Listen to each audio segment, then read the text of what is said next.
दुःख पता छने दुःखा होन्तु सबै विपानिनो भय पता छने भया होन्तु सबै विपानिनो शोक पता छने शोका होन्तु सबै विपानिनो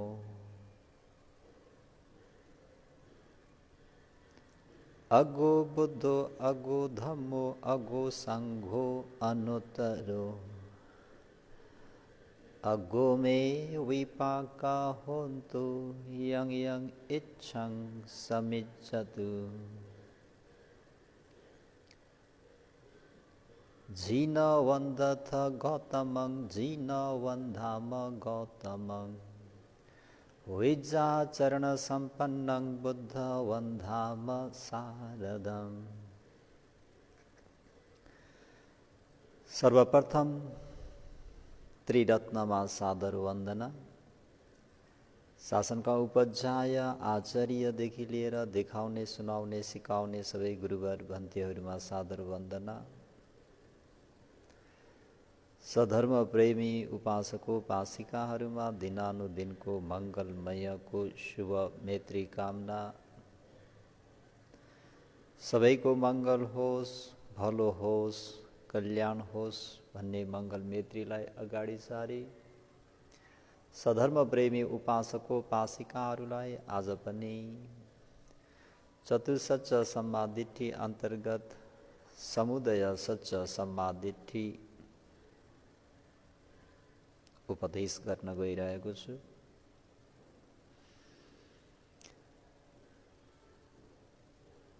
सब्बदानम धम्मदानम जिनाति सब्बरसम धम्मरसम जिनाति सब्बरतिं धम्मरतिं जिनाति तन्हा खयु सब्ब दुख जिनाति।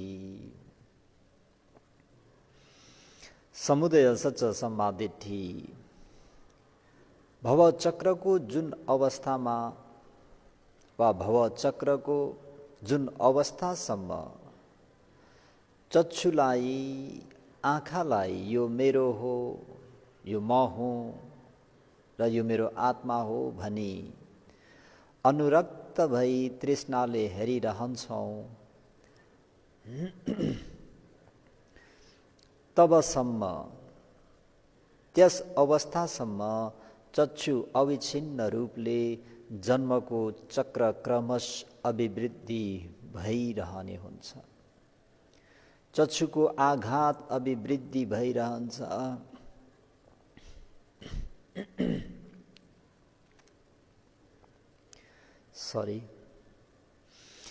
त्यसकारण चक्षुमा अनुरक्त हुने लोभ्याउने तृष्णा लोभ नै दुःख अभिवृद्धिको मूल कारण हो। यसकारण चक्षुमा अनुरक्त हुने आसक्त हुने वा लोभ्याउने तृष्णा यानी लोभ नै के हो, दुःखको अभिवृद्धिको मूल कारण हो। एवं प्रकारले सधर्म प्रेमी उपासक उपासिकाहरू भवचक्रको जुन अवस्थासम्म श्रोत भन्ने कानलाई यो मेरो हो, यो म हुँ, यो मेरो आत्मा हो भनी त्यसमा आसक्त भई तृष्णाले हेरिरहन्छौँ। श्रोत भन्ने कान त्यस अवस्थासम्म अविच्छिन्न रूपले जन्मको चक्र क्रमश अभिवृद्धि भइरहन्छ। कानको आघात अभिवृद्धि भइरहन्छ। त्यसकारण कानमा अनुरक्त हुने लोभ्याउने तृष्णा भन्ने जुन लोभ नै दुःखको मूल कारण हो। एवं प्रकारले घान भन्ने नाक, जीवा भन्ने जिब्रो, काय भन्ने शरीर र मन भन्ने मन जबसम्म यसमा आसक्ति भइरहन्छौँ, अनुरक्त भइरहन्छौँ, त्यस कुरामा के हुन्छौँ त भन्दाखेरि तृष्णाले अनुरक्त भएर तानिरहन्छौँ। त्यो तृष्णा नै यानि समुदय सच्च नै त्यो दुःखको मूल कारण हो।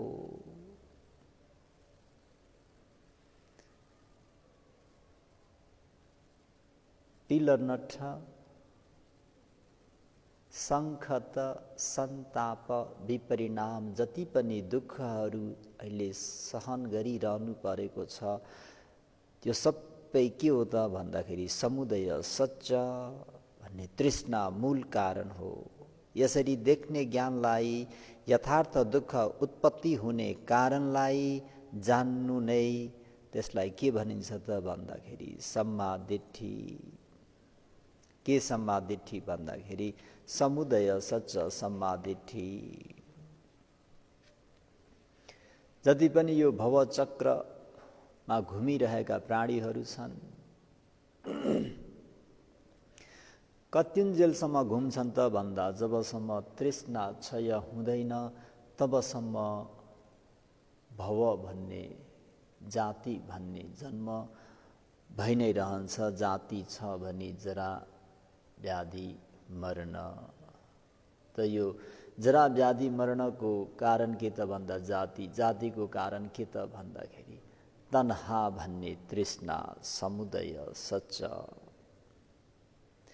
यो दुःखको वास्तवको कारण चाहिँ यो तृष्णा रहेछ भनेर जसले यो तृष्णालाई निर्मूल गर्नेतर्फ लाग्छन्, तृष्णालाई निर्मूल गर्छन् यानि क्षीणश्रावी हुन्छन्। क्षीणश्रावी भए भन्ने बित्तिकै तृष्णा निरोध हो, तृष्णा निरोध हुन्छ। तृष्णा निरोध भयो भन्ने बित्तिकै दुःख पनि निरोध हुन्छ, समाप्त हुन्छ। अन्यथा तृष्णा छ भने दुःख भइ नै रहन्छ।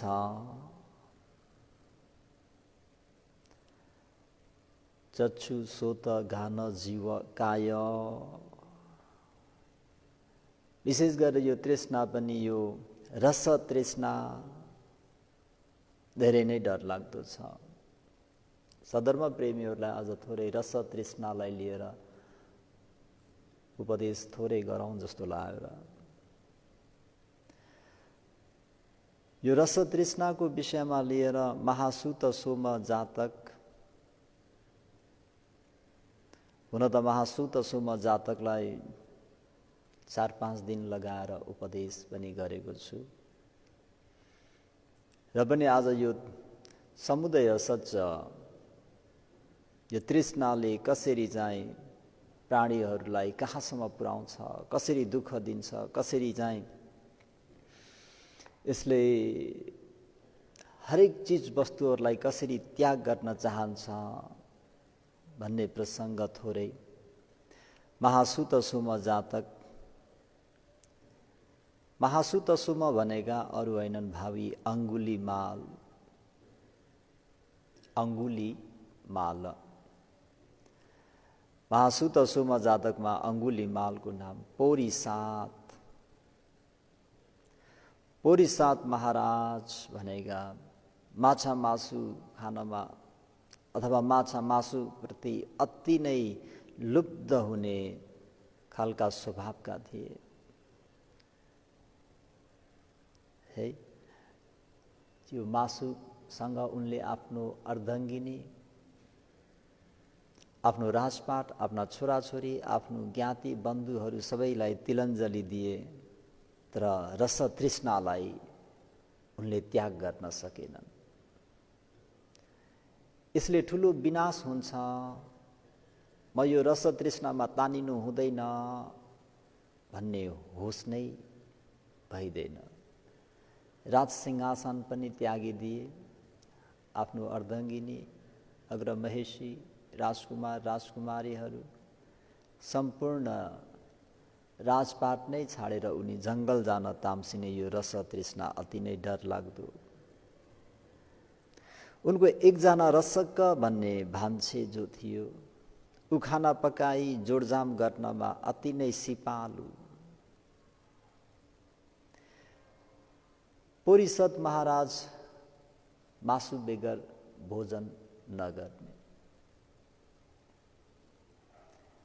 यहाँसम्म कि अष्टमी औँसीमा पनि, अष्टमी पूर्णिमामा पनि उनलाई मासु चाहिने। हुन त राष्ट्रमा अष्टमी औँसीमा माघ काट त्यो दिन काटमार गर्न हुँदैन भनेर राज्यमा घोषणा त गरिएको छ। घोषणा गरे मुताबिक पनि काटमार गरिँदैन। तर त्यो दिनको लागि आगावै रसक भन्ने मान्छेले पूर्व तयारी गरिराख्नु पर्ने है। एक दिन रसकले कतैबाट पनि मासु किनेर ल्याउन नसक्दा अति नै समस्या पर्यो भनौँ। अनि मासु नपाउँदा उनले के गरे त भन्दाखेरि मान्छेकै मासु पकाएर महाराजलाई परोसिदिन्छ। मस्यानमा गएर फालिएको ताजा शवलाई, लासलाई, त्यहाँदेखि आफूलाई चाहिने जति मासु लिएर आएर राजदरबारमा पकाएर पोरिसद्द भन्ने हाम्रो अङ्गुली माल हुने महाराजलाई मान्छेकै मासु पकाएर टक्र्याउँछन्। त्यो मासु राख्ने बित्तिकै भावी अङ्गुली माल हुने पोरिसद महाराज, भनिन्छ जातक कथामा 500 वर्षसम्म उनी मनुष्य बच्ची यक्ष भएर जन्मेका थिए। त्यो वासनाले गर्दाखेरि पनि अहिले महाराज भएको जीवनमा मनुष्यको मासु जिब्रोमा राख्ने बित्तिकै एकदमै मिठो भनौँ, अति नै स्वादिलो, उनलाई अति नै मन पर्छ। र रसकसँग सोध्नुहुन्छ, रसकलाई धम्की दिएर भन्दाखेरि यथार्थ कुरा बताउन बाध्य हुन्छन् र यो चाहिँ मान्छेकै मासु हो भन्दाखेरि आजदेखि मलाई यही मासु नै चाहियो, अरू मासु होइन,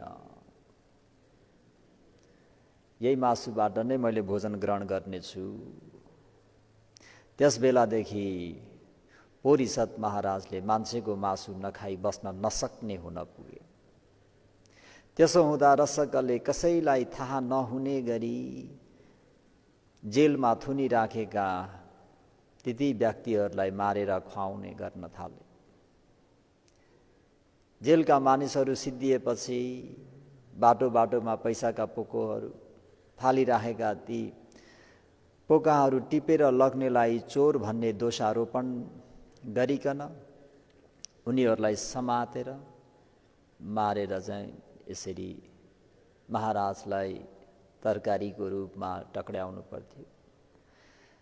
त्यसपछि कसैले थाहा नपाउने गरी भित्रभित्रै गुप्त रूपले मारेर पनि खुवाउने गर्न थाल्नुभयो। अन्तमा त्यो पनि सिद्धिएर गएपछि रसकले राति राति बाहिर हिँड्नेहरूलाई गुप्त रूपले पक्रेर मारेर खुवाउनु पर्ने हुन आयो। यसरी सार संक्षिप्तमा भन्नुपर्दाखेरि अन्तिममा सेनापति कालाहस्तीले थाहा पाएर पोरिसद महाराजलाई समान जातका मासुहरू, समान जातिहरूको मासु चाहिँ सेवन नगर्नको निम्ति सुझाव अथवा सम्झाउने, बुझाउने प्रयास गर्न थाल्नु। महाराज, समजातिको मासु खान हुँदैन, बहुत ठुलो विनाश हुन्छ, विपत्ति आइपर्छ, यसो नगर्नुहोस् महाराज भनेर कालाहस्ती सेनापतिले 2-3टा उदाहरणहरू महाराज समक्ष पेश गर्नुहुन्छ। महाराज, समुद्रमा ठुला ठुला 500,000 योजन भएका विभिन्न जातका माछाहरू थिए। त्यसमध्ये आनन्द नाम गरिएको एउटा व्हेल माछा जस्तो बनाउँ, ठुलो 500 योजन भएको माछा।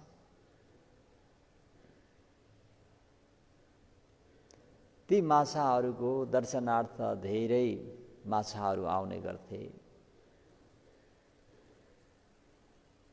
कहिले कसो। अनि ती समुद्रमा भएका माछाहरूलाई के लाग्यो त भन्दा चौपायाको पनि सिंहराज भन्ने राजा हुन्छन्, मनुष्यहरूको पनि राजाहरू हुन्छन्, त हामी जलचर प्राणीको पनि माछाहरूको पनि राजा हुनु अति राम्रो हो, अति कल्याणकारी हो। त्यसर्थ हामीहरूले पनि आनन्द भन्ने माछालाई राज्याभिषेक गरौँ र राजा स्वीकार गरौँ र उहाँको सेवामा सबै आउने गरौँ भनेर आनन्द नाम गरिएको त्यो ठुलो, अब राजा नै भनौँ, ती माछालाई सबै सेवामा आउन थाले। यसरी दिनहरू बित्दै जाँदाखेरि त्यो माछाले एक दिन आफ्नो लेउहरू आहार खाने क्रममा आफ्नो समजातिको माछा पनि खाइपठाउँछन्, चबाइपठाउँछन्। चबाउँदाखेरि उनलाई एकदमै जिब्रोमा एक प्रकारको स्वाद, अब लेउ भनेको कस्तो होला त त्यसमा मासुको रस पाउँदाखेरि होइन मैले के खाएँ भनेर फेरि त्यो चबाएको कुरालाई यसो बाहिर निकालेर हेर्दाखेरि माछा देख्छन्। ओहो, आजसम्म मैले यस्तो स्वादिलो भएको आहार सेवन नगरिकन बसेको हेर त यतिका वर्षसम्म। आजदेखि अब मैले यही माछाकै आहार सेवन गर्छु। कसरी सेवन गर्ने त भन्दा फेरि मैले जान सेवन गरेँ भने त कोही पनि मेरो छेउछाउमा आउँदैनन्, त गुप्त रूपमा चाहिँ सेवन गर्छु भनेर आनन्द माछाको सेवामा आएर फर्किने बेलामा अन्तिममा परेको लास्टको माछाहरू एक दुईटालाई चाहिँ खाने गर्न। यसरी खाने क्रममा माछाहरू दिन प्रतिदिन वर्ष बित्दा जाँदै त्यो माछाको समूहहरू घट्दै जाँदाखेरि होइन हामीहरूको माछाको समूह किन कम हुँदै गयो भनेर एक आपसमा सरसल्लाह भनौँ छलफल भयो। यसरी हुँदाखेरि एउटा माछा चाहिँ अलिक चतुर थियो।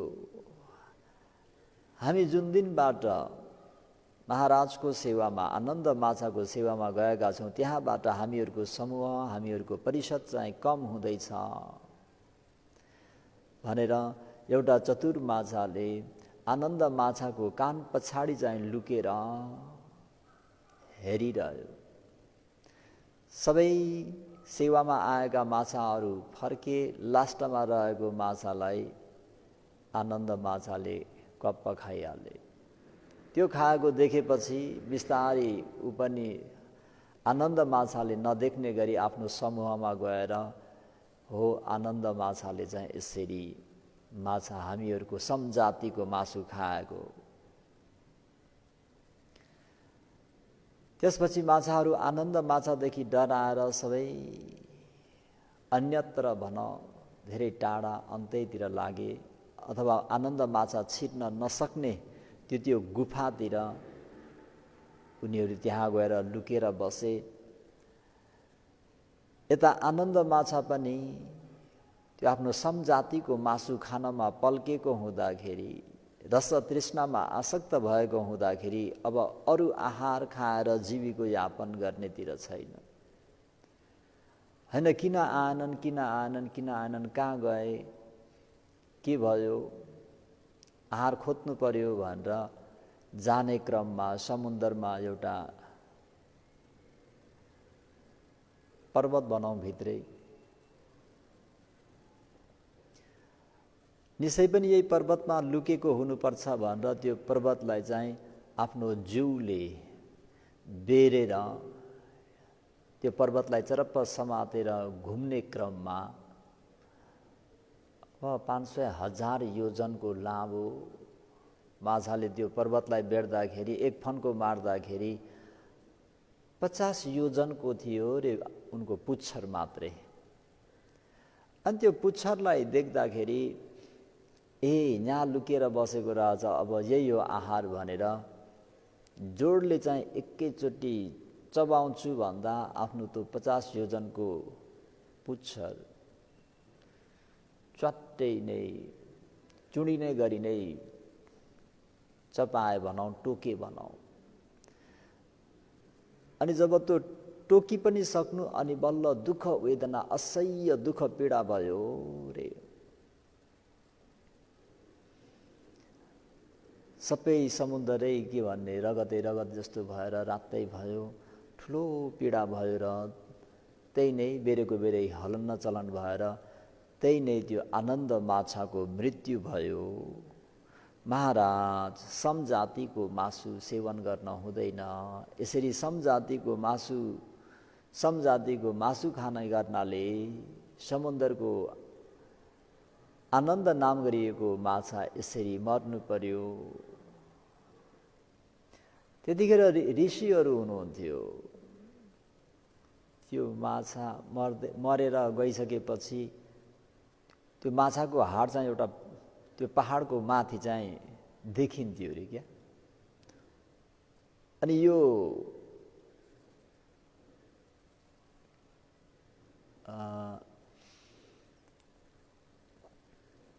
कहानी खूब फेमस भयो रे, खूब चल्तीमा आयो। हरेकले यसरी समजातिको मासु खाँदाखेरि आनन्द माछा यसरी मर्यो र एउटा पहाड पर्वत जस्तो हाडहरू थुप्रेको छ भनेर ऋषिहरूले धेरैलाई सुनाउने गरेको हुँदाखेरि अहिले सेनापति कालाहस्तीले पनि, महाराज हजुरले पनि अहिले यसरी समजातिको मासु खाँदै हुनुहुन्छ, यसो नगर्नुहोस्, राज्यबाट हात धुनुपर्ने होला, आफ्ना परिवार ज्ञाति बन्धुहरूलाई छाड्नुपर्ने हुन्छ, नगर्नुहोस् भन्दाखेरि के तिमीले मात्रै उदाहरण दिन जानेका छौ र मलाई पनि उदाहरणहरू उपमाहरू आउँछन् भनेर सुजात नाम गरिएका सेठका पुत्रको उदाहरण दिनुहुन्छ।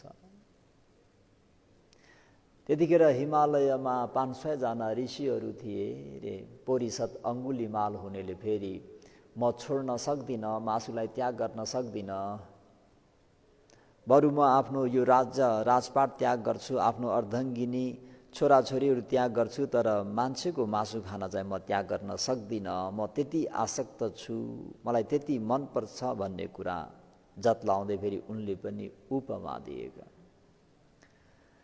त ती ऋषिहरूलाई यी सेठले अति नै सेवा गर्ने। 500 जना आएका ऋषिहरूलाई नगरमा आउनुभयो भने यी सुजात सेठले चाहिँ भोजन आदि व्यवस्था गरेर दान गर्ने। अनि कहिले कसो ऋषिहरू नगरतर्फ आएर उद्यानमा बिहार लिनुहुँदा बिहारमै गएर सेवा गर्ने, सङ्गत गर्ने, उहाँहरूबाट केही उपदेशहरू सुन्ने। त धेरै दिन ऋषिहरू नआउनु हुँदाखेरि कहाँ जानुभयो भनेर आफ्नो छोरालाई पनि लिएर गए। छोरालाई लिएर जाँदाखेरि ऋषिहरूले हिमालबाट ल्याइएको जम्मूको जमुना चाहिँ खाँदै थिए। छोरा भर्खरै 18-20 वर्षका होलान्। त्यो ऋषिहरूले त्यो जामुन खाँदै गरेको देख्दाखेरि जमुना, जम्मू फल उहाँले पनि मागे भनौँ ऋषिहरूसँग। अनि कान्छो ऋषिले आफूले खाँदै गरेको भागबाट केही त्यो जामुन फलहरू, जम्मू फलहरू दिँदाखेरि त्यो खाँदाखेरि अति नै स्वादिष्ट भनौँ, अति नै रसिलो, अति नै मिठो। त्यो पाएपछि उनलाई पुगेन, अझै मलाई जामुन दिनु अथवा जमुना दिनु भन्दै त्यहाँ एकदमै उन यसरी बिलौना गर्न थाले, माग गर्न थाले। ऋषिहरूलाई यो गाह्रो हुने भयो, यो छोराले के गरेको भनेर ऋषिहरूलाई नभनिकन आफ्नो सुजात सेठले आफ्नो छोरालाई लिएर घरतर्फ आए। घरमा आउँदाखेरि पनि त्यो छोराले केही पनि खाँदैनन् त्योहरू। मलाई त्यही फल दिनु भन्छन् रे। कहाँबाट ल्याउनु त्यो फल? हुँदाहुँदै अनि कुनै उपाय गर्नु पर्यो भनेर कटहरहरू, विभिन्न फलफुलहरू जति पनि छन् फलहरू, त्यसमा चाहिँ महहरू लगाएर गुलियो बनाएर त्यो छोराको अगाडि राख्दाखेरि त्यो छोराले जिब्रोमा राख्ने बित्तिकै त्यो सबै फालिदिन्छ अरे।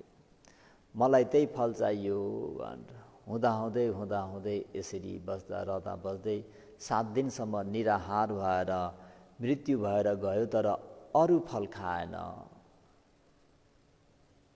त हे सेनापति, म पनि बरु यो राजपाट त्याग गरिदिन्छु, आफ्नो अर्धाङ्गिनीहरू त्यागिदिन्छु, छोराछोरी पुत्रदारहरू सबै, आफन्त नाता गोता, यी श्री सम्पत्तिहरू सबै त्याग गर्छु। तर यो मासु बेगर चाहिँ म अरू आहार सेवन गर्न सक्दिनँ। समस्या है।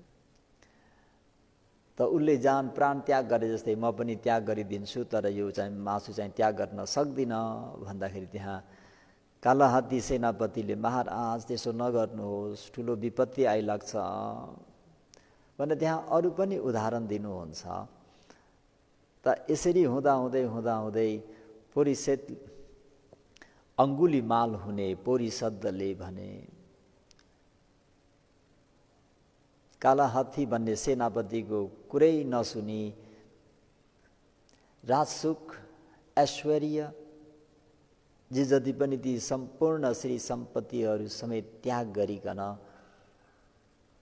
एउटा तलवार, रसक र अनि एउटा कडाई लिएर आफ्नो श्री सम्पत्ति, राजसिंहासन सबै त्याग गरेर जङ्गलतर्फ, वनतर्फ लागे। त्यसपछि रसक सँगसँगै जङ्गलमा गए उनी बस्न थाले। जो मानिस आउँथे ती सबै समाउँदै मार्दै खाने गर्न थाले। अन्तमा सधर्म प्रेमी उपासक उपासिकाहरू, यो रस तृष्णा अरू कुनै मानिस खोजी ल्याउन नपाएपछि, नसकेपछि रसकालाई नै मारेर खाए। त्यो दिन रसकालाई थाहा थियो उनी जङ्गल गए केही पनि पाएनन्। एकदमै क्लान्त भएर थाकेर गलेर आए।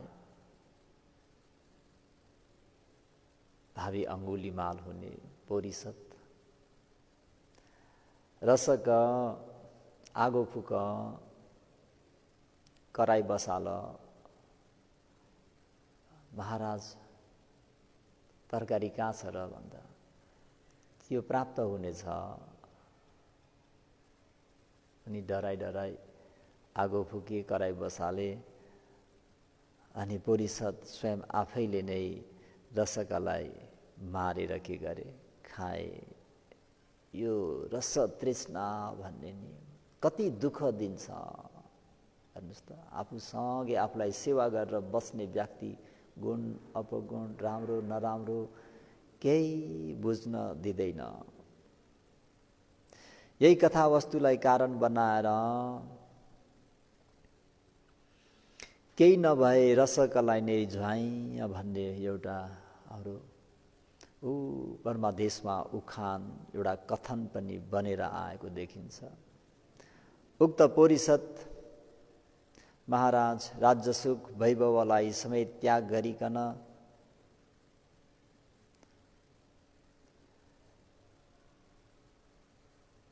मनुष्य यच्छ भनौँ न, मनुष्यको जीवन प्राप्त गरे तापनि कस्तो त भन्दा जीवन अब मान्छेकै मासु खानुपर्ने भनेपछि मनुष्य यच्छ जस्तो जङ्गलीको रूपमा रमाइलो मानी त्यसरी जङ्गलमा राजाको भवबाट विचार गर्नुहोस् त, त्यो जङ्गली वन मान्छे जस्तो त्यसरी बस्न सकेको पनि केले गर्दा हो त भन्दा यही रस तृष्णाकै शक्तिले भनेर भन्नुपर्छ। सम्पूर्ण राजा महाराजाहरूको त्यो ऐशो आरामहरूलाई तिलञ्जली दिएर त्यागेर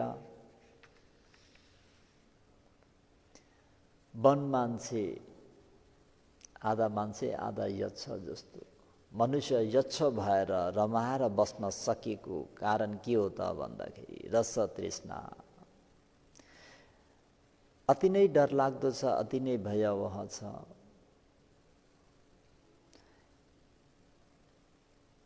त ती सबै दुःखहरू भोग्नु परेको मूल कारण के हो त भन्दाखेरि समुदय सच्च भन्ने यो तृष्णा नै हो। जुन जुन कुरामा हामी चक्षुमा, सोतमा, घानमा, जीवमा, कायमा र मन भन्ने मनमा जति जति आसक्त हुन्छौँ, जति जति अनुरक्त हुन्छौँ, त्यो तृष्णामा जति जति लोभिँदै जान्छौँ, त्यो तृष्णाको कारणले जीवनमा के हुन्छ त भन्दा दुःख, सङ्कट दुःख। अब मान्छेलाई मार्नु पर्यो, मान्छेलाई लखेट्नु पर्यो, कति दुःख। सन्ताप दुःख, विपरिणाम दुःख, यी सबै दुःखहरूको मूल कारण नै के हो त भन्दाखेरि समुदय सच्च। यसरी यो दुःखको मूल कारण समुदय सच्च हो भनेर जान्नुलाई नै के भनिन्छ त भन्दाखेरि समुदय सच्च सम्मादिठी, सम्यक दृष्टि, सम्यक ज्ञान भनिन्छ। त चतुसच्च सम्मादिठी अन्तर्गत यो तृष्णाको विषय त जति उपदेश गरे पनि धेरै लाभ हुन्छ आफै नै केलाएर बुझ्ने। जति पनि दुःख छ त्यो दुःखको कारण नै समुदय सत्य हो। तृष्णा छैन भने दुःख छैन। जबसम्म तृष्णा छ तबसम्म दुःख छ। जुन दिन तृष्णा समाप्त हुन्छ त्यस दिनबाट दुःख पनि समाप्त हुन्छ। दुःखको मूल कारण नै समुदय सच्च हो भनेर सधर्म प्रेमी उपासक उपासिकाहरूले यसरी बुझ्नुलाई, यसरी जान्नुलाई, यसरी धारण गर्नुलाई नै चतुसच्च सम्मादिठी अन्तर्गत समुदय सच्च सम्मादिठी भनिन्छ। त सधर्म प्रेमी उपासक उपासिकाहरू हो। नम्बर 1 मा दुःख सच्च सम्मादिठी, दोस्रोमा समुदय सच्च सम्मादिठी। त आजको समुदय सच्च सम्मादिठीलाई अब हजुरहरूले यी कुराहरूलाई अब कसरी चाहिँ रूपमा जाने पनि एवं प्रकारले नै विभिन्न उपमा उपमेयहरूबाट आफै बुझ्ने हैन। रूपको कारणले यो तृष्णामा कसरी बगेर तृष्णाले कसरी मार्छ, कसरी दुःख दिन्छ। शब्दको कारणले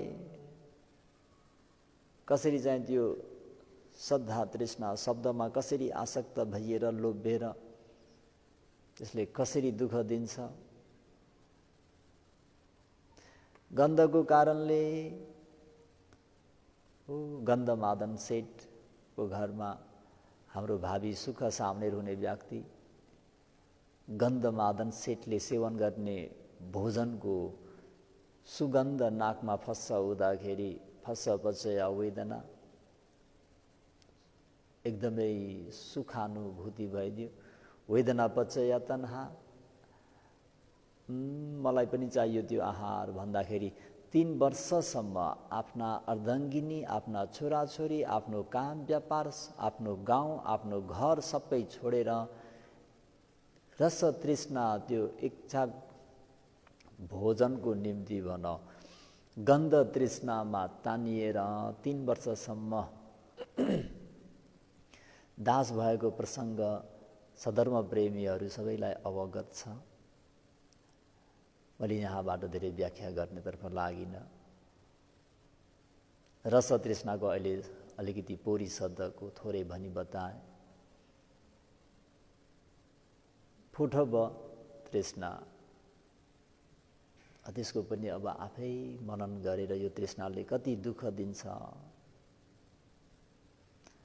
यसरी यी 6 द्वारमा जहाँ जहाँ तपाईँ हामीहरू त्यहाँ के हुन्छौँ, अनुरक्त हुन्छौँ, आसक्त हुन्छौँ, र त्यो अनुरक्त हुने र लोभ्याउने त्यो तृष्णा लोभ नै के हो त भन्दाखेरि यो सबै दुःखको मूल कारण हो, दुःख अभिवृद्धि गर्ने मूल कारण हो भनेर जान्नु बुझ्नु नै समुदय सच समाधिठी भन्दै समुदय सच समाधिठीलाई यतिमै अन्त गर्न चाहन्छु। भवतु सब मङ्गलम, रक्षन्तु सब देवता, सब बुद्धानु धम्मानु सङ्घानु भावेन, सदा सुखी भवन्तु ते। सर्वेषु चक्रवालेषु यथा देवा च ब्रह्मणो, यं अम्मेहि कतं पुण्यं सब सम्पत्ति साधकं, सब्बे तं अनुमोदित्वा समग्र शासने रता, पमादरहिता होन्तु आरक्षासु विशेषतो, शासनस्य च लोकस्य उद्धि भवतु सर्वदा, शासनं हि च लोकं च देव रक्षन्तु सर्वदा, सद्दिं होन्तु सुखी सब्बे परिवारे हि अतनो, अनिगा सुमना होन्तु सह सब्बे हि ज्ञातिभिः, पुण्य भागं मिमं जन्यं समं ददाम कारितं, अनुमोदन्तु तं सब्बे मेदिनी ठातु सखी के। साधु साधु साधु। मंगल हो, मंगल।